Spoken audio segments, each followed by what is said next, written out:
Friends Pandian serial next episode review பார்க்கலாமாங்க. இங்கே பாண்டியனுக்கு சரவணன் மேலே ரொம்பவே சந்தேகம். ஆனால் அந்த சந்தேகத்தை சரவணன் கிட்ட கேட்டு நம்ம தீர்த்துக்கணும். ஏன்னா இங்கே தங்கமயிலுக்கு இப்போ டிவோர்ஸ் கொடுக்காமே இவன் வேற ஒரு பொண்ணு கூட பேசிகிட்டு இருந்தானா அவங்க அம்மா சும்மாவே விட மாட்டாங்க. நம்ம கூடிய சீக்கிரம் சரவணனுக்கு என்னதான் பிரச்சனை அப்படின்னு சொல்லிட்டு நம்ம கண்டுபிடிச்சே ஆகணும். இந்த பொண்ணு யார் அப்படின்னு சொல்லிட்டு நம்மளுக்கு ஒன்றுமே புரியல. ஆனால் சரவணன்கிட்ட கேட்டு நம்ம இந்த பொண்ணு யாருன்னு சொல்லிட்டு நம்ம கண்டிப்பாக தெரிஞ்சுக்கணும் அப்படின்னு சொல்லிட்டு பாண்டியன் நினச்சிக்கிட்டு இருக்காரு. இங்கே சரவணனும் அங்கே கோயிலில் இருக்கிற அஞ்சலியை மீட் பண்ணி பேசிட்டு வந்துட்டுறாங்க. இவங்க ரெண்டு பேரையுமே பார்த்த பாண்டியன் ரொம்பவே குழப்பமாகவும் வீட்லேயுமே உக்காந்துக்கிட்டு இருக்காங்க. அதுக்கப்புறம் என்ன, இங்கே சரவணனும் கோயில் டெலிவரியை முடிச்சுட்டு இங்கே கடைக்குமே வராங்க. உடனே சரவணனை பார்த்துட்டு பாண்டியனும், என்ன சரவணா எங்கே நீ இவ்வளோ நேரம் ஆச்சு, ஒரு டெலிவரி முடிக்கிறதுக்கு இவ்வளோ நேரம் ஆகுதா அப்படின்னு சொல்லிட்டு இங்கே பாண்டியனுமே கேட்குறாங்க. அதுக்கப்புறம் சரவணனும், அப்பா அது இல்லைப்பா, அங்கே கோயிலில் ரொம்பவே கூட்டமாக இருந்துச்சா, அதனால் இங்கே சாமியை கும்பிட்டுட்டு வந்துடலாம் அப்படின்னு சொல்லிட்டு தான் அங்கே சாமியை தரிசனம் பண்ணிவிட்டு அப்படியே வந்துட்டேன்ப்பா. ஏன்னா அங்கே கோயிலுக்கு போகிறோம், அப்படியே முடிச்சுட்டு வந்துடலாம் அப்படின்னு சொல்லிட்டு தான் அப்போ அங்கே வெயிட் பண்ணிகிட்டு இருந்தேன். ஏன்னா இன்றைக்கி கோயிலில் ரொம்பவே திருவிழா மாதிரி இருக்கும், அதனால தான் அங்கே சாமியை கொஞ்சம் தரிசனம் பண்ணிட்டு வந்தேன் அப்படின்னு சொல்லிட்டு இங்கே சரவணனும் பாண்டியன் கிட்ட சொல்லி சமாளிச்சிடுறாங்க. ஆனால் பாண்டியன் மனசுக்குள்ளே இருக்கிற அந்த ஒரு விஷயங்கள்லாம் இங்கே சரவணன்கிட்ட கேட்காம நம்ம வீட்டுக்கு போகும்போது கேட்டுக்கலாம் அப்படின்னு சொல்லிட்டு சைலண்ட்டாகவும் ஆயிடுறாங்க. அதுக்கப்புறம் என்ன, இங்கே கோமதியும் பாண்டியனவே நினச்சிக்கிட்டு வீட்லேயுமே இருக்காங்க. பாண்டியனை நினைக்கிறது ஒரு சைடு இருந்தாலுமே இங்கே வீட்டில் ஏகப்பட்ட பிரச்சனையாக நடந்துக்கிட்டு இருக்கு. அதுவும் இல்லாமல் இங்கே பாண்டியன் கதிர்கிட்டையும் செந்தில்கிட்டையும் ரெண்டு பேர்கிட்டையும் 10 லட்சத்தை கொடுத்தது திருப்பி கொடுக்க சொல்லிட்டு இருந்தாங்க. ஆனால் இந்த விஷயத்தை பற்றி இங்கே மீனாவும் செந்திலும் பார்த்தீங்கன்னா பேசியிருப்பாங்க. செந்தில் இங்கே லஞ்சம் வாங்கின பணத்தை பீரோலுமே வைக்க வருவார். அதை பார்த்தா இங்கே மீனாவும் என்ன பணம், இது எப்படி வந்துச்சு அப்படின்னு சொல்லிட்டு இங்கே மீனாவுமே கேட்குறாங்க. ஆனால் இங்கே செந்தில் மீனா கிட்ட எப்படியோ ஒரு வழியாக அந்த பணம் இது என்னோட சேலரி தான், அதே மாதிரி நான் இதை சேமிப்பு வச்சுட்டு இருந்தேன், அந்த பணத்தை தான் எடுத்துகிட்டு நாங்கள் பீரோல் வைக்கிறதுக்காக வந்தேன் அப்படின்ற மாதிரியுமே சொல்லி சமாளிச்சிட்றாங்க. அதுக்கப்புறம் மீனாவும், இது இந்த பணத்தை ஒரு 10 லட்சம் இருக்குல்ல, இந்த பணத்தை முதல்ல நம்ம மாமாவுக்கு கொடுத்தே ஆகணும். ஏன்னா மாமா நம்மளுக்கு ஒரு உதவியாக அந்த 10 லட்சத்தை கொடுத்தாரு. ஆனால் இந்த பிரச்சனையில் அவர் அந்த 10 லட்சத்தை திருப்பி கேட்டிருக்காரு. நாமளும் அந்த பணத்தை கொடுத்துடணும். ஏன்னா வீட்டில் இருந்தால் நீங்கள் தாம் தூம்னு செலவு பண்ணிவிடுவீங்க. அதே மாதிரி நாளைக்கு ஃபஸ்ட்டு வேலையாக நீங்கள் இந்த வேலையை முடிச்சிடுங்க, இந்த 10 லட்சத்தை எடுத்துகிட்டு போய் மாமா கிட்ட இந்த பணத்தை கொடுத்துட்டு வந்துடுங்க அப்படின்னு சொல்லிட்டு மீனாவும் அங்கேருந்து கிளம்பிடுறாங்க. உடனே எங்கள் செந்திலும் அங்கே மீனாவுங்க அப்பா சொல்லியிருப்பாங்க, ஒரு வீடு வாங்குறதா, அந்த வீடை சொல்லி வைக்கிறேன், நீ கூடி சீக்கிரம் அந்த வீடை வாங்கி தான் ஆகணும். ஏன்னா நீ இப்படி இருந்தால் மட்டும்தான் நீ நல்லா சந்தோஷமாக இருக்க முடியும், காரு வீடு பங்களான்னு சொல்லிட்டு எல்லாம் சந்தோஷமாக சொகுசாகவும் வாழ முடியும் அப்படின்னு சொல்லிட்டு ஒரு லஞ்சம் வாங்குற ஒரு தொழிலாகவே அவருக்கு செந்திலுக்கு கற்றுக் கொடுத்துட்டாங்க. ஆனால் செந்திலும் இது மூலயமா நிறைய சமாளிச்சுட்டு வராங்க. ஆனால் இது தெரியாமல் இங்கே செந்திலும் இதெல்லாம் பார்த்தீங்கன்னா லஞ்சமெல்லாம் வாங்கிக்கிட்டு இருக்காரு. ஆனால் ஒரு நாள் அங்கே போலீஸ்கிட்ட மாற்றும் போது தான் தெரிய வரும், நம்ம இந்த லஞ்சம் வாங்காமல் இருந்திருந்தாலே நம்ம நல்லா இருந்திருப்போம் அப்படின்னு சொல்லிட்டு. ஆனால் இங்கே கோமதியும் அங்கே கிச்சனுக்குமே போகிறாங்க. கிச்சனில் பால் பொங்கு வந்துருச்சு அப்படின்னு சொல்லிட்டு அதை பார்க்கறதுக்காக போகிறாங்க. கீழே சோப்புமே கீழே வந்துட்டு இருக்கு.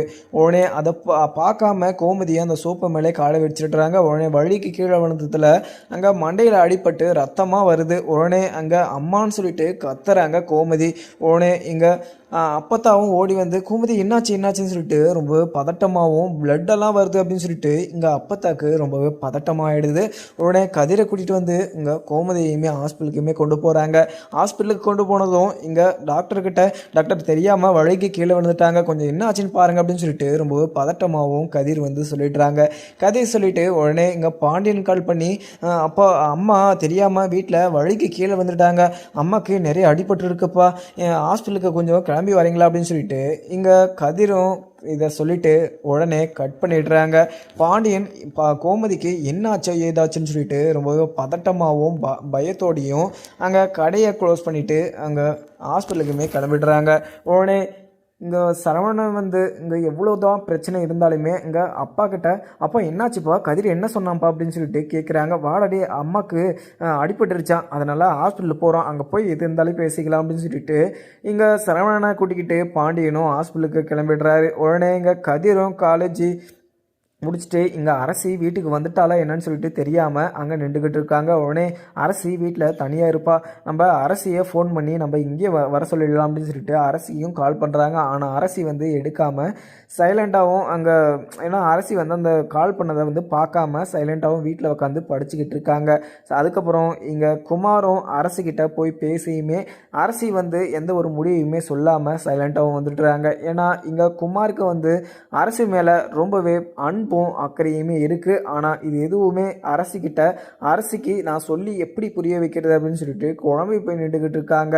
அதுக்கப்புறம் இங்கே இது கோமதிக்கு இப்படி அடிபட்டுருச்சு அப்படின்னு சொல்லிட்டு இங்கே முத்துவேலுக்கும் சக்திவேலுக்கும் தெரிய வருது. இவங்க 2 பேருக்கும் ரொம்பவே பதட்டமாகவும் பயமாகவும் ஆயிடுது. அதுக்கப்புறம் இவங்க 2 பேரும் ஹாஸ்பிட்டலுக்கு போயிட்டு இங்கே கோமதியை பார்த்ததும் ரொம்பவே பதட்டத்தோட ரொம்பவே கோவத்தோட இந்த இப்படி ஆனதுக்கு காரணமே இங்கே பாண்டியன் தான். அந்த பரிதேசி பாண்டியன் கோமதியை ரொம்பவே சித்திரவதைப்படுத்திக்கிட்டு இருக்கான்.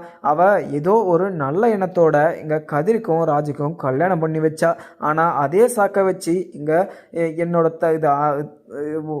தங்கச்சியை இப்படி பண்ணிட்டான் அப்படின்னு சொல்லிட்டு இங்கே சக்திவேலுக்கு பயங்கர கோபம். உடனே ஹாஸ்பிட்டல்லே இங்கே பாண்டியனோட சட்டையை பிடிச்சிக்கிட்டு என் தங்கச்சிக்கு எதனா ஒன்று ஆச்சுன்னா உன்னை நான் சும்மாவே விடமாட்டேன். உன்னால தான் இப்போ என்னோட தங்கச்சிக்கு இது மாதிரி ஆயிருக்கு.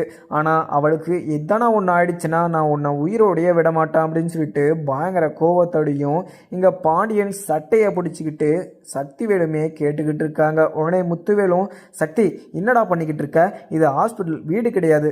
நீ எது இருந்தாலும் வீட்டுக்கு போய் பேசிக்கலாம். அவங்க என்னென்ன பண்ணியிருக்காங்க சொல்லிட்டு நம்மளுக்கே தெரியும். அதே மாதிரி கோமதிக்கு எதனா ஒன்று ஆனால் நம்ம இப்படியெல்லாம் பேசக்கூடாது. அவங்க மேலே கம்ப்ளைண்ட் கொடுத்து உள்ளே தூக்கி போடணும் அப்படின்னு சொல்லிட்டு இங்கே முத்துவேலுமே சொல்லிடுறாங்க. உடனே அப்பத்தாவும், என்ன முத்து, என்ன நீயே இது மாதிரி பேசிக்கிட்டு இருக்க? பாண்டியனுக்குன்ன இப்படி அவள் வழுகி விழுவான்னு சொல்லிட்டு தெரியுமா என்ன? இங்கே கோமதியை தெரியாமல் வழுகி தான் கீழே விழுந்திருக்கா. பாண்டியன் வந்து கோமதியை தள்ளி விடலை. ஆனால் நான் வீட்டிலேயே தான் உக்காந்துக்கிட்டு இருந்தேன். என்னாச்சோ ஏதோ சவுண்டு வருது அப்படின்னு சொல்லிட்டு போய் பார்த்தா இவள் வழுகி கீழே விழுந்துட்டு இருக்கா. எனக்கு என்ன பண்ணுறேன்னு சொல்லிட்டு எனக்கு ஒன்றுமே புரியல. ஆனால் நீங்கள் எங்கள் ஹாஸ்பிட்டல்லையுமே வந்து அவள் உயிருக்கு என்னாச்சுன்னு சொல்லிட்டு பார்க்காம இங்கே பாண்டியன்கிட்ட வந்து சண்டை போட்டுக்கிட்டு இருக்கீங்க. நீ கொஞ்ச நேரம் அமைதியாக இருக்கியா முத்து அப்படின்னு சொல்லிட்டு எங்கள் அப்பத்தாவுமே சொல்லிடுறாங்க. அதுக்கப்புறம் பாண்டியனும் என்ன பண்ணுறேன்னு சொல்லிட்டு தெரியாமல் கோமதிக்கு என்ன ஆச்சுன்னு தெரியாமல் முழிச்சுக்கிட்டு இருக்காங்க. அதுக்கப்புறம் இந்த விஷயம் எப்படியோ ஒரு வழியாக மீனாவுக்குமே தெரிய வந்துடுது. மீனாவும் ரொம்பவே பதட்டமாகவும் அத்தைக்கு என்ன ஆச்சு அப்படின்னு சொல்லிட்டு ஹாஸ்பிட்டலுமே வந்துடுறாங்க. உடனே ஹாஸ்பிட்டல் வந்து, ராஜு என்னாச்சு ராஜு, அத்தைக்கு என்னாச்சு, என்ன சொன்னாங்க அப்படின்னு சொல்லிட்டு அங்கே மீனாவும் ராஜுக்கிட்ட விசாரிக்கிறாங்க. உடனே இங்கே ராஜியும், அக்கா இது அத்தை ஏதோ தெரியாமல் இது சோப்பு இருக்குன்னு சொல்லிட்டு பார்க்காமலே வழுக்கி கீழே விழுந்துட்டாங்க. வண்டியிலே பலமாக அடிபட்டிருக்கு.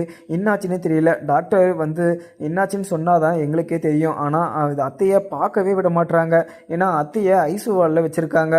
அத்தைக்கு என்னாச்சுன்னு சொல்லிட்டு எனக்கு தெரியல, ரொம்பவே பயமாக இருக்குக்கா அப்படின்னு சொல்லிட்டு இங்கே ராஜியும் அங்கே மீனாவை கட்டி பிடிச்சிக்கிட்டு அழுதுகிட்டு இருக்காங்க. அதுக்கப்புறம் என்னதுன்னு பார்க்கலாமாங்க. வீடியோ பிடிச்சா லைக் பண்ணுங்கள். தேங்க்யூ.